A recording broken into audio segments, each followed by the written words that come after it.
महाराष्ट्र में आशा सेविकाओं के beach rubber से बने पुरुष जननांग के मॉडल बांटे जाने से बड़ा विवाद पैदा हो गया है। यह घटना महाराष्ट्र के बुलढाना जिले की है। यह मामला तब सामने आया है जब इस जिले में मान्यता प्राप्त सामाजिक स्वास्थ्य कार्यकर्ता यानी आशा सेविकाओं के बीच वहां के प्रशासन ने एक किट बांटी। यह किट लोगों को परिवार नियोजन पर जानकारी देने के लिए दी गई है। इस किट में रबर से बने पुरुष जननांग का मॉडल भी शामिल है। इस वजह से यह मामला लोगों के बीच चर्चा और बहस की वजह बन गया है। कई लोग इस किट पर आपत्ति जता रहे हैं। गांवों में लोग सेक्स और उससे जुड़े विषयों पर खुलकर बात करने से कतराते हैं। वहीं पुरुष जननांग का यह मॉडल उनकी समस्या और बढ़ा दे रहा है। वैसे भी भारत में आमतौर पर सेक्स हेल्थ, प्रजनन या गर्भ निरोध से जुड़े मुद्दों पर बात करना बहुत मुश्किल होता है। अभी भी कई लोग इन मुद्दों पर बात करने को पूरी तरीके से गलत मानते हैं। कई स्तरों पर जागरूकता अभियान चलाए जा रहे हैं। अक्सर यह काम आशा कार्यकर्ताओं से करने को कहा जाता है, जो गांवों में महिला स्वास्थ्य सेवा की ऋण हैं। गांव के लोगों और स्थानीय स्वास्थ्य प्रशासन के बीच आशा सेविकाएं मुख्य कड़ी हैं। केंद्र सरकार ने आशा सेविकाओं के कामों की एक सूची जारी की है। उन कामों में गर्भ निरोधकों और यौन रोगों के बारे में लोगों को बताना और गर्भावस्था में जुड़े मुद्दों पर महिलाओं को जागरूक करना भी शामिल है। जागरूकता के इस अभियान में मदद देने के लिए आशा कार्यकर्ताओं को यह किट दी गई है, ताकि वे लोगों को आसानी से बातें समझा सकें। हालांकि विपक्षी भारतीय जनता पार्टी के कई नेताओं ने इसको लेकर राज्य सरकार पर निशाना साधा है। कईयों ने तो इस बारे में मुकदमा दर्ज करने की मांग भी की है। उनका दावा है कि इस किट से आशा कार्यकर्ताओं का अपमान हुआ है।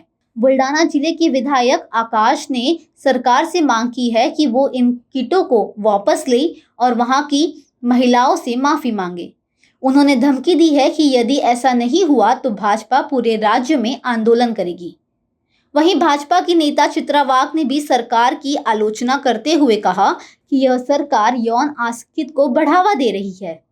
ट्विटर पर उन्होंने कहा कि इसके लिए आशा सेविकाएं राज्य सरकार को माफ नहीं करेंगी। तो वहीं दूसरी तरफ तृप्ति देसाई ने भी इस विषय पर अपनी सहमति जताई है।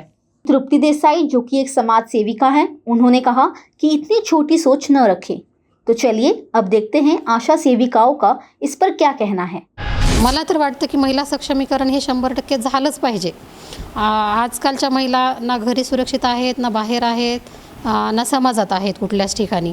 तर हे करत असताना काही लोक किंवा मग आपण पण पाहतो की समाजामध्ये काही आत्ताही महिला आहेत की सहज एकमेकांना आपण म्हणजे फ्रीडमली बोललो तरी पण त्या म्हणजे महिला जी आहे तिच्या मिस्टरांचा त्या महिलेबद्दल बघण्याचा दृष्टिकोन हा वेगळा असतो। सर्वच जण असे नसतात, पण काही जण आहेतच आणि त्याच्यामुळे त्या कुटुंबाचं जे म्हणजे विध्वस्त म्हणजे संसार उद्ध्वस्त होतो। तर ते असं व्हायला नको। खरं काय आहे हे पण त्या कुटुंबातल्या कुटुंबप्रमुखाने म्हणजे चांगल्या नजरेनं बघितलं पाहिजे। आणि दुसरी गोष्ट म्हणजे महाराष्ट्र शासनानं हा जो निर्णय घेतला आहे हा चांगलाच आहे। याच्यामधून महिला सक्षमीकरण चांगल्या प्रकारे होईल। आणि फक्त माझं एवढंच म्हणणं आहे की जे म्हणजे आशांकडूनच राबवली गेली पाहिजे, तर असं नको। कारण आशा ह्या तळागाळापर्यंत पोहोचवतात, प्रत्येक गोष्ट पोहोचवतात, जनजागृती नक्कीच करतील, त्याच्याबद्दल म्हणजे तीळ मात्र पण ही नाही आहे। पण ज्यावेळेस हे तुम्ही म्हणजे गावातून कुठल्या एखादंचं माहीत होणार आहे की सेक्स टॉईजबद्दल, तर हे ओपिनियन म्हणजे हेही करत असताना त्या व्यक्तीचं नाव समोर नाही येणार। आणि महाराष्ट्र शासनानं एवढं म्हणजे गांभीर्यानं गुप्तता बाळगायला पाहिजे, हे माझं मत आहे। तर माझं ह्या शासनाच्या महाराष्ट्र शासनाला असं सांगणं आहे माझं कळकळून की ही योजना नको आम्हाला आशाला। आम्ही कुठल्या पण तुमचं कोविड असन, नवजात बालकाची काळजी असन, गरोदर माता असन, लसीकरण असन, प्रत्येक आम्ही फील्डवर आम्ही काम केलंय आणि करूत बी आणि कुठलंही दुसरं काम करूत, पण हे काम थोडंसं का आम्हाला वेगळंच वाटायला लागले। त्याच्यामुळं हे नको आहे काम आम्हाला। एवढी अशी सरकारनं आमची दखल घ्यावी। ते तुम्ही दुसरं एखादा पुरुष स्त्री दुसरी निवडू शकतात, कारण आम्ही जे काम करतोय का त्याच्यामध्ये हे नको आहे आम्हाला असं वाटलं। तुम्ही दुसरी माणसाची अगर पुरुषाची स्त्रियाची नियुक्ती करू शकता।